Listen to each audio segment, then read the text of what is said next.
Wanyo Eloi était un footballeur professionnel haïtien. Né en Haïti, il connaît un quotidien ordinaire, voire parfois difficile durant son enfance. Son père était ébéniste et travaillait énormément. Sa maman, couturière, s'occupait à la fois de son travail et de son rôle de mère de famille. Un enfant qui ressemble à bon nombre d'enfants haïtiens. Tout petit déjà, il était passionné par le football. Son but était premièrement de s'amuser avec ses amis. Il ne pensait qu'à jouer, il n'y avait pas ces prises de tête comme on peut le voir aujourd'hui chez les plus jeunes. Peu à peu, l'ambition va prendre le dessus. Pourtant, le destin lui réserve quand même quelque chose, un avenir meilleur, fait de réussite, c'est vrai, mais aussi de sacrifice et de travail. Le talent, il l'avait déjà, c'est certain, mais il faudra attendre un déclic.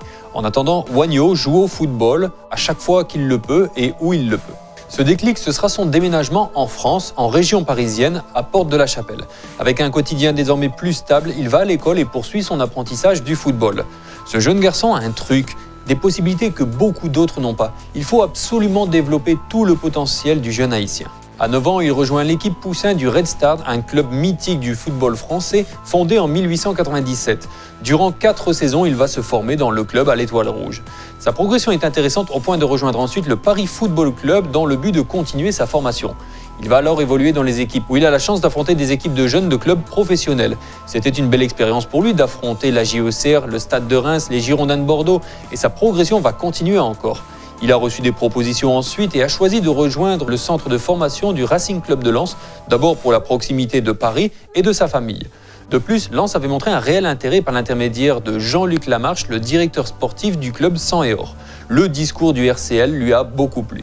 Dans le club lensois, il va bénéficier des conseils avisés de Roger Boly, attaquant franco-ivoirien, meilleur buteur du championnat de France 93-94 et frère de Basile Boly. Roger voit déjà en lui peut-être son successeur à la pointe de l'attaque. Une grande complicité va alors naître entre les deux et nul doute que ce rapprochement aura une incidence positive sur la carrière de l'attaquant haïtien. Entre 1993 et 1995, Wanyo Eloi n'a pas beaucoup joué au RC Lens. Ça peut se comprendre car Roger Boly est un concurrent redoutable. Eloi va quand même accumuler 22 matchs pour 3 buts. Il n'avait que 20 ans pour sa première en Ligue 1, même s'il a déclaré que ça ne lui a pas fait grand-chose de commencer dans le monde professionnel car il estime qu'il était encore un enfant. Le plus important pour lui, c'était de prendre du plaisir. Cette philosophie l'a desservi. Il n'avait pas conscience de ce qu'était le professionnalisme, le jeu et le plaisir passaient avant l'enjeu pour lui. Il n'avait alors pas encore compris qu'il venait de changer de monde. Il lui faut donc du temps de jeu et la solution idéale semble être le prêt. En 1995, il rejoint l'AS Nancy-Lorraine pour 2 saisons en prêt. Lors de la première année, l'entraîneur Laszlo Bologna ne le connaissait pas et en plus, il faisait son service militaire au bataillon de Joinville en parallèle. À cette époque, il avait toujours cette mentalité d'enfant qui ne prend pas en compte les exigences du plus haut niveau. Au départ, qu'il soit titulaire avec Nancy ou non, cela n'avait pas d'importance pour lui. En équipe de football militaire, ça va marcher et ça va le changer mentalement. Il a remporté le titre de champion du monde militaire en 1995. Comme un coup de boost, il s'est mis à refuser ce statut de remplaçant en club et a décidé de se battre pour gagner sa place. C'est là où il a commencé à grandir. À la fin de la saison, il était devenu titulaire à la pointe de l'attaque et marquait pas mal de buts. La montée en Ligue 1 obtenue, l'entraîneur nancéen lui demande de rester une saison de plus. 44 matchs et 7 buts plus tard, il revient dans le club lensois. En termes de temps de jeu, son prêt en Lorraine est satisfaisant. En termes de statistiques, un peu moins, mais peu importe. Il avait 22 ans et le plus important pour lui était de jouer. Il revient au Racing Club de Lens pour la saison 1997-1998. Il y a eu beaucoup de faits marquants durant cette saison. Durant le stage de pré-saison, Gervais Martel, le président, est venu dans le vestiaire pour donner ses objectifs. Il faut finir européen et participer à la Coupe de l'UEFA la saison d'après. À la fin de l'intervention, l'entraîneur Daniel Leclerc attend que le président sorte du vestiaire et dit alors aux joueurs « Il se fout de notre gueule celui-là, il ne nous respecte pas ». Wanyo et ses partenaires étaient stupéfaits dans le vestiaire. Ils ne comprenaient pas pourquoi le coach disait ça. Il rajoute alors « Il ne nous respecte pas. Moi, mon objectif, c'est d'être champion ». Tout le vestiaire l'a pris pour un fou. En fin de compte, à partir de ce moment-là, les joueurs ont pris conscience qu'ils pouvaient être champions. Le coach a alors expliqué que tous les joueurs présents dans ce vestiaire étaient pour lui importants et qu'il les avait choisis, qu'il avait bâti cette équipe pour être champion. À chaque fois que les joueurs du RC Lens rentraient sur le terrain, ils avaient la confiance et l'assurance de remporter le match. Tout l'effectif était concerné. Quels que soient les changements effectués par l'entraîneur, l'équipe avait des résultats. Les exigences de Daniel Leclerc, dit le druide à l'entraînement, ont beaucoup fait progresser le natif d'Haïti. En plus, Tout le monde dans l'équipe tirait dans le même sens. Mission accomplie, le RC Lens et Wagno Éloi sont champions de France de football 97-98. Monsieur Bataille va siffler, c'est fini. C'est fini, ils sont champions. Le Racing Club de Lens est le 16e champion de France de l'histoire. Daniel, oui. Lens France de France. Oui. Vous êtes couronné, Daniel. Bravo, c'est super, c'est formidable pour la région. Bravo, bravo. Et je suis encore une fois très fier de ce qu'ont fait les garçons aujourd'hui.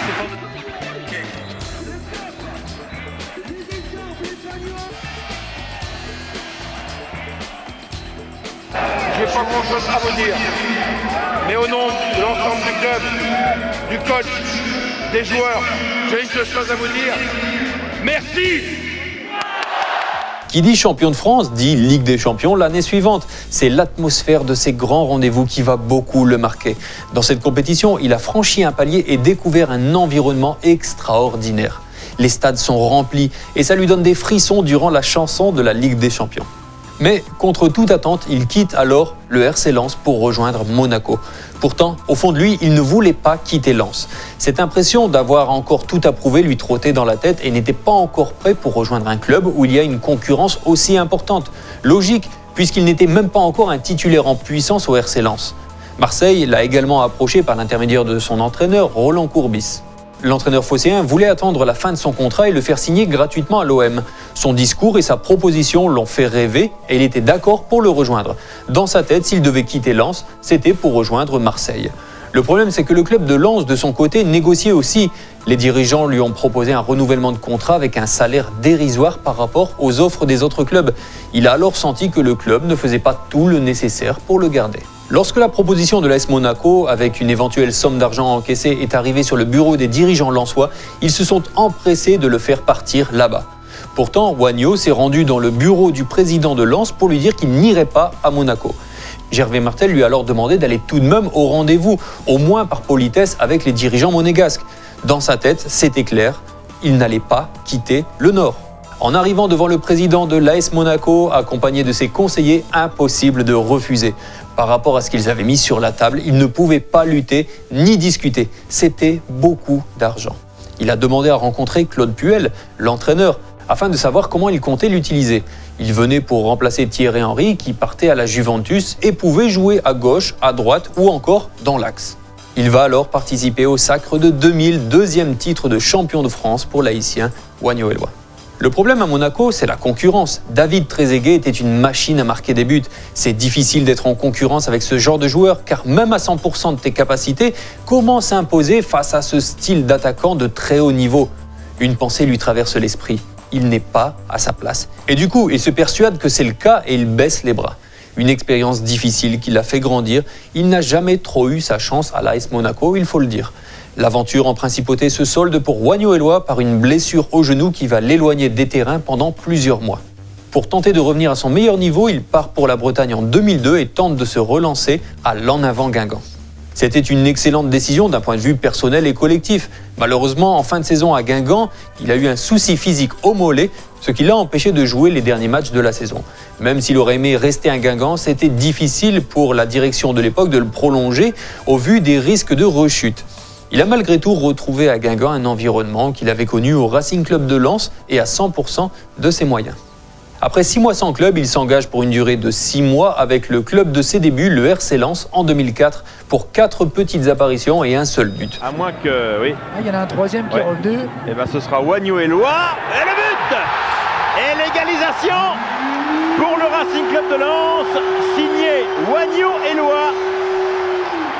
Son premier but en soi depuis son retour à Bollaert, son 23e en Ligue 1. Et Grégory Coupé qui n'a pas vu... Il n'a pas vu partir, il n'a même pas bougé. Il a regardé ce ballon retomber, il a été fixé, il l'attendait peut-être de l'autre côté. En janvier 2005, il joue 6 mois pour la Louvière en Belgique. Son nom va être évoqué dans le scandale des matchs truqués. La commission va rapidement innocenter Wagno Éloi dans le but de dénoncer l'amalgame fait entre les tricheries et la grève des joueurs de la Louvière dont les salaires n'ont pas été versés depuis plusieurs mois. En 2005, il va alors s'engager avec le KSV Roulers, toujours en Belgique. Il retrouve alors un environnement sans pression où l'équipe jouait pour lui. Il n'a pas été inquiété par les blessures et pouvait se gérer au mieux. C'était une équipe de besogneux qui travaillait beaucoup et lui, il était là juste pour terminer les actions. Le rôle idéal. C'était facile pour lui de rentrer dans cette idée tactique. Il a donc joué 2 années avant de mettre un terme à sa carrière professionnelle. Le 8 avril 2008, il est nommé sélectionneur d'Haïti. Il a comme objectif de qualifier son pays pour la Coupe du Monde 2010 en Afrique du Sud. Il va disputer le 3e tour des préliminaires à la qualification d'août à octobre 2008. Haïti ne va malheureusement pas se qualifier et Wanyo Eloa va constater les difficultés structurelles du football dans son pays de naissance. Toutes les expériences, qu'elles soient bonnes ou mauvaises, sont bonnes à prendre. Il a découvert en Haïti, pour son retour, le plaisir de pouvoir transmettre, de pouvoir entraîner. Il y a trouvé sa vocation. Haïti a été une bonne expérience, mais ce fut difficile. Au niveau du contexte, il a estimé n'avoir eu aucune chance de réussir d'après lui. Une déclaration d'avril 2017 sur le blog de JJ, je cite, « Les Haïtiens ne sont pas programmés à évoluer, que ce soit au niveau de la logistique ou au niveau humain pour faire de la compétition de haut niveau. Une fois que tu as entraîné un pays comme cela, tu peux entraîner n'importe où, ce sera toujours plus professionnel. Je pense qu'il y a un énorme potentiel au niveau des joueurs en Haïti. Ils devraient se donner les moyens de réussir afin de se qualifier pour une Coupe du Monde. » Fin de citation. C'est dans le but d'aider les joueurs haïtiens et les enfants de ce pays qu'il décide au printemps 2008 de fonder le World Charity Soccer et de mettre en place une semaine de fête de football à Miami au mois de juin 2009. En février 2010, alors désireux de soutenir son pays dévasté par le séisme du 12 janvier, il découvre l'action de l'association Nos Petits Frères et Sœurs en Haïti. Le 19 mai 2010, il parraine le World Charity Soccer au stade Charletti afin de récolter des fonds pour l'association. En avril 2018, Wanyo Eloa était à l'honneur avant le match Racing Club de Lens Nancy. L'ancien attaquant, souvent remplaçant la saison du titre, a tout de même joué un rôle important dans ce championnat 1997-1998, marquant 3 buts et représentant souvent la première option de l'entraîneur Daniel Leclerc pour faire souffler un joueur plus souvent titulaire au sein de l'attaque. Clin d'œil, c'est lors de la rencontre Lens-Nancy qu'il a été mis à l'honneur, 2 clubs dans lesquels il a évolué. Sur le site frenchmorning.com, Wanyo s'est confié sur sa nouvelle vie.